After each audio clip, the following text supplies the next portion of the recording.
మాట్లాడుతూ కొన్ని విషయాలు చెప్పారు. అన్నిటిని ఒప్పుకున్న ఒక్క విషయం నేను ఒప్పుకోవట్లా. అదేంటంటే ఇక్కడున్న బొత్స సత్యనారాయణ గారు ఆయనకి అధికారం లేదంటే నేను ఒప్పుకోను.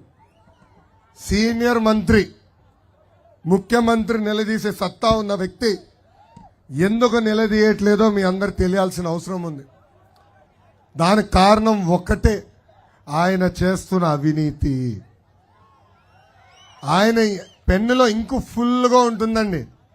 అవినీతి కోసం వాడతాడు తప్ప అభివృద్ధి కోసం ఏనాడు ఆ పెన్ను ఆయన వాడడు. బొత్స సత్యనారాయణ గారిని నేను సూటిగా ప్రశ్నిస్తున్నా. గత 5 సంవత్సరాలు చీపురుపల్లి ప్రజలకి ఒక్క అభివృద్ధి కార్యక్రమం మీరు చేశారా? అంతెందుకు, ఇప్పుడు నేను వస్తుంటే చూసా రైల్వే పైన బ్రిడ్జ్ ఎక్కడ పనులు అక్కడనే ఆగిపోయినాయి.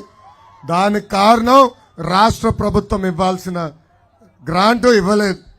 అరే సీనియర్ మంత్రి గారు, మీరంత పనిచేస్తున్నారు, ఆర్నిసలు ఇక్కడ తిరుగుతారు, ఎందుకు మీరు దానిపైన శ్రద్ధ పెట్టలేదని సూటిగా నేను ప్రశ్నిస్తున్నా.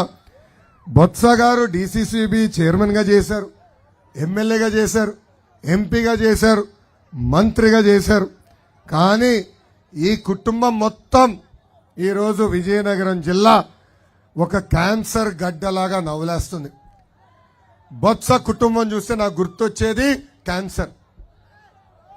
ఎట్లయితే నిరుపేద కుటుంబాలని క్యాన్సర్ నవలేసి వాళ్ళని ఇంకా నిరుపేదలోకి తోసేస్తుందో, అలా విజయనగరం జిల్లాని ఈ కుటుంబం ఒక క్యాన్సర్ గడ్డలాగా ప్రజలందరినీ పీడించి ఇంకా పేదరికంలోకి తోసేస్తుంది. అందుకే విజయనగరం ప్రజలకు నేను పిలిపిస్తున్నా, క్యాన్సర్ గడ్డ పోవాలంటే రేడియేషన్ ఇవ్వాల్సిన అవసరం ఉంది.